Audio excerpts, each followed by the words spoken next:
Life of বকুলে তোমাদের সবাইকে welcome. আশা করি সবাই ভালো আছো, সুস্থ আছো আর খুব খুশি খুশি আছো, তাই তো?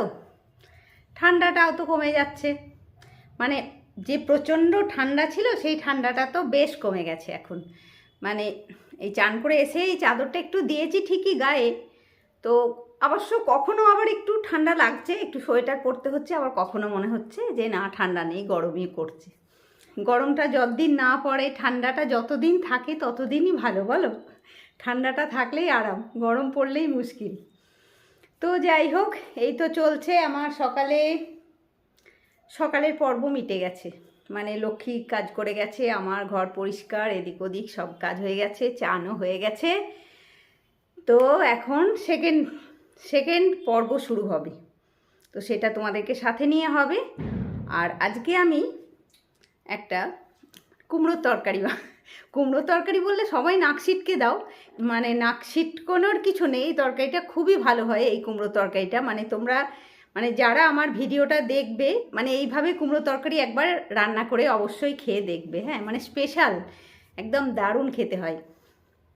তো ঠিক আছে, আমি তো করি, মাঝে মাঝেই করি, তো তোমাদের সঙ্গে কখনো শেয়ার করিনি, আজকেই ফার্স্ট টাইম তোমাদের সঙ্গে আমি শেয়ার করব। তো চলো, তার জন্য তো আমাকে যেতে হবে ওইখানটাতে, চলো। এ দেখো, কুমড়োটাকে কেটে রেখেছি এরকম সাইজ, মানে দেখো যেমন কুমড়ো হয় মোটামুটি সেইভাবে কুমড়োটা কেটেছি লম্বা লম্বা করে। দেখো দেখো, আলুটাও কিন্তু খুব ছোটও না খুব বড়ও না, মানে আলুটা এমনভাবে কেটেছি, খুব ছোট সাইজও নয় খুব বড় সাইজও নয়, মোটামুটি আলুটাকে কেটেছি এইভাবে। হ্যাঁ, আর এই মূলোটাকে একটু মানে ছোট করে, মানে মূলোটাকে অনেকটা আলু চচ্চড়ি করতে গেলে আমরা আলুটাকে যেভাবে ছোট করে একটু চৌকো চৌকো করে কাটি, মূলোটাকে সেইভাবে কেটেছি। তো মূলো এই এক বাটি মূলো আছে, আর আলু দুটো বড় আলু আছে, আর কুমড়ো আছে। মানে আলু কম আছে, কুমড়ো কিন্তু বেশি আছে তুলনায়। হ্যাঁ, মানে মাপে বাটিতে করে যদি মাপা হয় তাহলে কুমড়োটা বেশি আছে, আলুটা কম আছে। আর এই এক বাটি মূলো। চলো এবারে কড়াটা ধরিয়ে শুরু করি রান্নাটা। আজকে কিন্তু কোনো জিনিসটা ভেজে তুলে নেবো না, বা আলাদা করে, মানে সবটা একসাথেই করব আমি, তোমরা দেখতে থাকো। এই তেলটা দিলাম, একটা লঙ্কা, দুটো তেজপাতা, এরকম এই গোটা জিরে,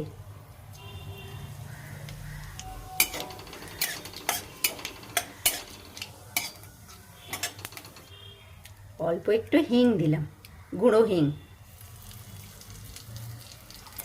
হিং দিয়ে কিন্তু আর বেশিক্ষণ ভাজা হবে না। হিং দিলেই কিন্তু মানে যেটা দিয়ে রান্না করব সেটা দিয়ে দিতে হবে। তো আমি শুরুতে মূলোটাকে দিয়ে দিলাম।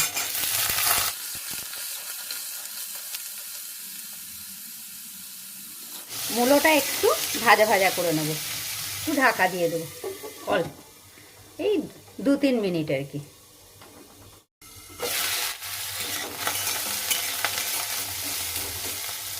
একটু ভাজা হয়ে গেল মূলোটা, এবারে আমি আলু আর কুমড়োটা দিয়ে দেবো পুরোটা।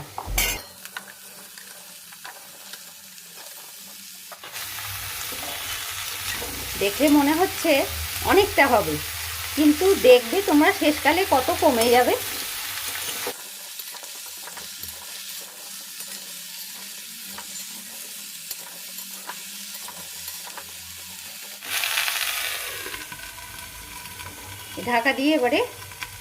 ঢাকা দিয়ে দিয়েই ভাজবো আর কি সব জিনিসটাকে।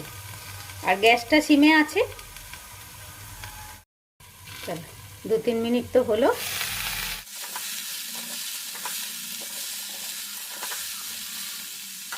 আবার ঢাকা দিয়ে দেবো।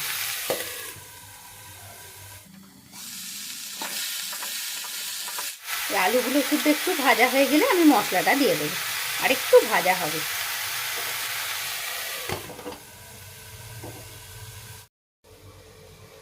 এবারে বোধহয় হয়েই যাবে, জানো, মিনিট 5 তো হয়ে গেল ভাজা। হ্যাঁ দেখো, এবারে মোটামুটি সব কিছুটাই ভাজা ভাজা একটু হয়ে গেছে। কুমড়ো, মূলো, আলু সবটাই ভাজা হয়ে গেছে। এবারে আমি এর উপরে সব মশলাটা, গুঁড়ো মশলাটা দিয়ে দেবো আর কি। ধনে গুঁড়ো, আর এই 1/2 চামচ জিরে গুঁড়ো দিলাম, অল্প একটু লঙ্কা গুঁড়োও দেবো, হলুদ, নুনও দেবো কিন্তু একটু পরে দেবো, মানে নুন দিলেই তো জল বেরোতে থাকে, তখন আর ভাজা হয় না ভালো। নুনটা আগে দিয়ে দিলে ভালো ভাজা হয় না।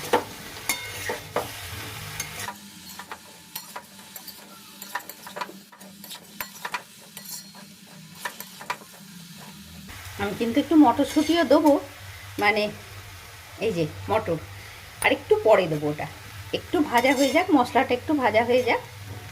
বা মটর না দিয়ে ভিজে ছোলা দিলেও খুব ভালো লাগে। তো আমি আজকে, এখন তো শীতকাল, মটরটা রয়েছে যখন, মটর দিয়েই বানাবো। আবার ঢাকা দিয়ে দিলাম। হ্যাঁ, মশলাটাকে একটু ভাজবো, তো আবার ঢাকা দিয়ে দিলাম। আর গ্যাস কিন্তু তোমরা দেখো পুরো সিমেতেই আছে।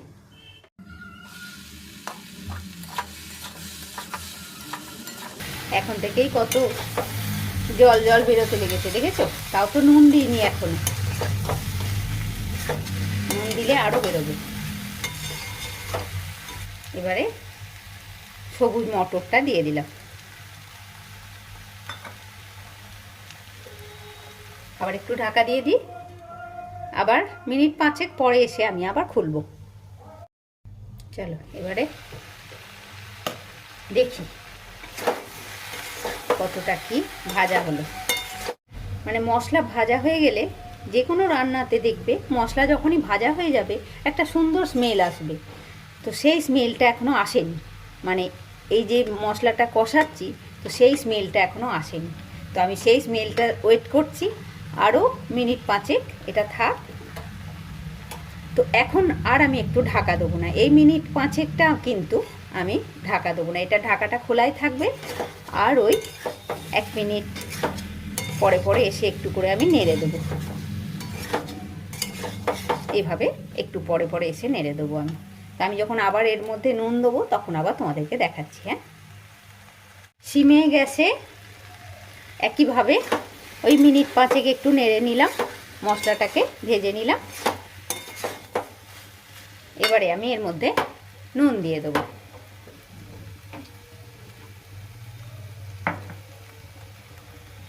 আর এই নুন দিয়ে দিলাম মানেই এরপর থেকে জল বেরোতেই থাকবে, মানে ঢাকা দিয়ে দিয়ে যত হতে থাকবে তত জল বেরোতে থাকবে। এমনিতেই তোমরা দেখছো কত, মানে ভেতরে কত ভিজে ভিজে হয়ে গেছে, কতটা রস রস রয়েছে ভেতরটাতে, মানে কড়াইয়ের তলাটাতে। হ্যাঁ, জল 1 ফোঁটাও জল দিতে লাগে না, এইভাবে কুমড়োর তরকারি রাঁধতে 1 ফোঁটাও জল দিতে লাগে না। তো নুনটা কিন্তু খুব ভালো করে মিশিয়ে দিলাম আমি পুরো কড়াটাতে, মানে পুরো সবজি, আলু কুমড়ো যা ছিল সবটাতে। এবারে ঢাকা দিয়ে দেবো, আবার এই হতে থাকবে, মানে মিনিট 5-7 পরে একবার এসে খুলবো, ঢাকাটা খুলে আবার নেড়ে দেবো, আর আবার ঢাকা দিয়ে দেবো।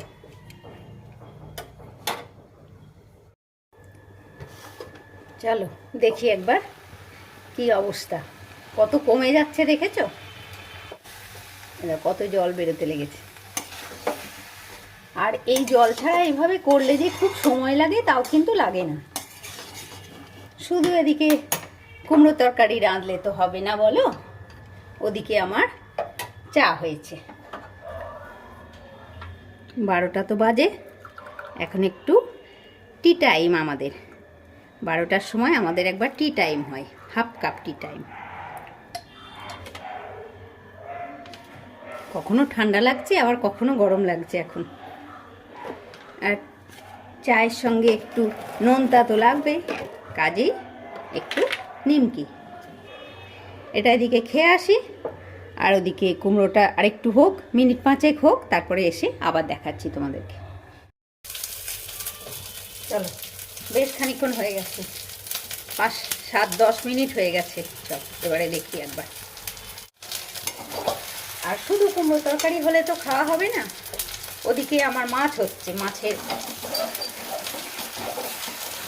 দেখো, দেখেছো এবার হয়ে গেছে, মানে এই যে তলাটা আটকে যাচ্ছে, মানে এটা, মানে পুরো যে জল ছিল কুমড়োর মধ্যে যে জল ছিল সেই সব জলটা এবারে মরে গেছে।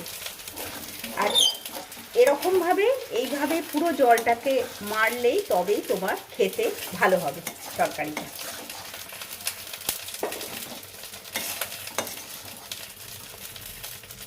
দেখো, দেখেছো পুরো সেদ্ধ হয়ে গেছে। এবারে একটু এর উপরে ফিনিশিং টাচ দিতে হবে আর কি। কুমড়োর তরকারি যখন একটু চিনি তো দিতেই হবে, হাফ চামচ চিনি দিয়ে দিলাম। হ্যাঁ,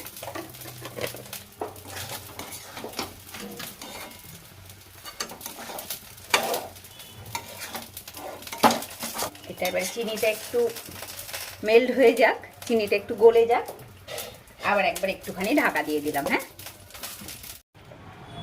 চলো এবারে দেখি। আর এই যে ঢাকনার ওপরে যে জলটা জমে, এইটা দিয়ে দিলেই কুমড়োর তরকারি তোমার হয়ে যাবে, মানে আলাদা করে জল আর দিতে হবে না। এদিকে তো চিনিটাও দেওয়া হয়ে গেল, নুনও দেওয়া হয়ে গেছে। এবারে একটু দেবো ঘি আর গরম মশলা। তবে ঘি গরম মশলাটা কারোর যদি ইচ্ছা হয় স্কিপ করতে পারো, এমনিও খেতে খুবই ভালো হবে, মানে ঘি গরম মশলা ছাড়াই খেতে খুব ভালো হবে আর কি। কিন্তু এটা ঘি গরম মশলা দিলে বেশ আরেকটু সুন্দর হয়। গরম মশলা গুঁড়ো দিলাম, মানে গরম মশলা গুঁড়োটা এটা আমাদের এখানের আটা চাকিতে পাওয়া যায়, এরকম প্যাকেটে গরম মশলা গুঁড়ো, মানে এটার কোনো নাম নেই কিন্তু। হ্যাঁ,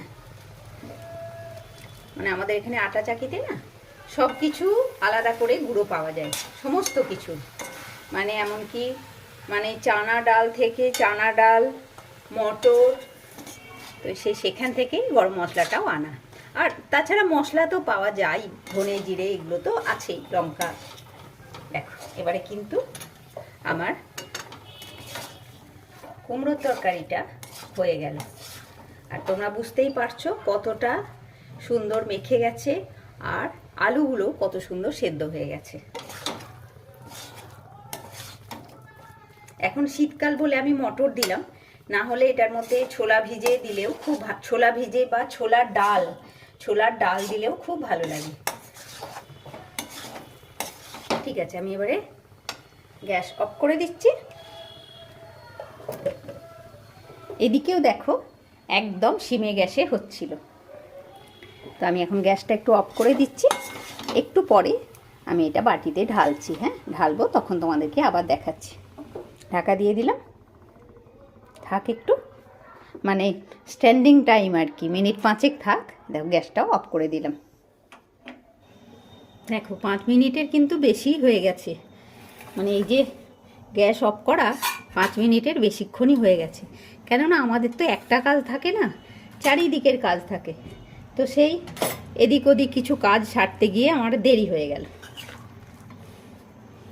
দাঁড়া তোমাদেরকে একটু দেখাই, মানে দেখো কড়াটা, দেখো তলাটা একদম মানে শুকনো শুকনো, অদ্ভুত সুন্দর খেতে হয়। তো এই শীতকালে মূলো আর মটরশুঁটি থাকতে থাকতে একবার অবশ্যই তোমরা বানিয়ে নেবে এই শুকনা কুমড়োর তরকারিটা। হ্যাঁ, শুকনো শুকনো কুমড়োর তরকারি অবশ্যই বানাবে।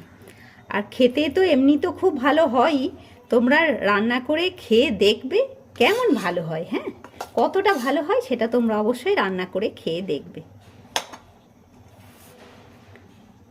আমি একটু খেয়ে দেখছি, মানে অদ্ভুত সুন্দর হয়েছে, কি বলবো বন্ধুরা, মানে আমি বললে তো তোমরা বিশ্বাস করবে না। তোমরা নিজেরা অবশ্যই একবার এই সেম পদ্ধতিতে, মানে এইভাবে, মানে জল ছাড়া ঢাকা দিয়ে দিয়ে শুরুর থেকে শেষ অবধি করবে, অবশ্যই ভালো হবে। তো ঠিক আছে বন্ধুরা, এর সঙ্গে আজকে আমি আমার ব্লগটাও শেষ করছি। আমি তো খেয়ে বলেই দিলাম যে খুব ভালো হয়েছে, ওই জন্যে আর সেই খাওয়ার টেবিল অবধি আর নিয়ে যাচ্ছেন, এমনিতেই অনেক বড় হয়ে যায়, মানে একটা রান্না কিছু দেখাতে গেলে না ভিডিওটা অনেকটা বড় হয়ে যায়। তো ঠিক আছে, আজকে আমি এখানেই শেষ করছি বন্ধুরা। তোমরা সবাই খুব ভালো থাকো বন্ধুরা, খুশি খুশি থাকো, নিজের ফ্যামিলির লোকজন নিয়ে খুব আনন্দে দিন কাটাও। আর অবশ্যই আমার সাথেও থেকো, লাইক কমেন্ট শেয়ার আর সাবস্ক্রাইব করতে কেউ ভুলো না। নেক্সট ব্লগে আবার তোমাদের সাথে দেখা হচ্ছে বন্ধুরা। ততক্ষণের জন্যে টাটা। আর অবশ্যই রান্না করে খেয়ে আমাকে বলবে যে কেমন হয়েছে দিদি, এটা খুব ভালো হয়েছে, এই কথাটা যেন আমি শুনতে পাই। হ্যাঁ, দিদি রান্না করেছিলাম, খেয়ে খুব ভালো লেগেছে, এটা আমি যেন শুনতে পাই তোমাদের থেকে। মানে শুনতে পাবো না, কমেন্টের মাধ্যমে যেন পড়তে পাই আমি। তো ঠিক আছে বন্ধুরা, মানে এইটা এখন সকালে খাওয়া হবে, এইটা আর এটা খাওয়া হবে রাত্রে রুটি দিয়ে, মানে রুটি, পরোটা, লুচি, ভাত সব কিছুর সঙ্গে এই কুমড়োর তরকারিটা খুব ভালো যায়। তোমরা বানিয়ে অবশ্যই করে দেখবে। হ্যাঁ, ঠিক আছে বন্ধুরা, আজকের মতন টাটা। নেক্সট ব্লগে আবার দেখা হচ্ছে। টাটা বন্ধুরা।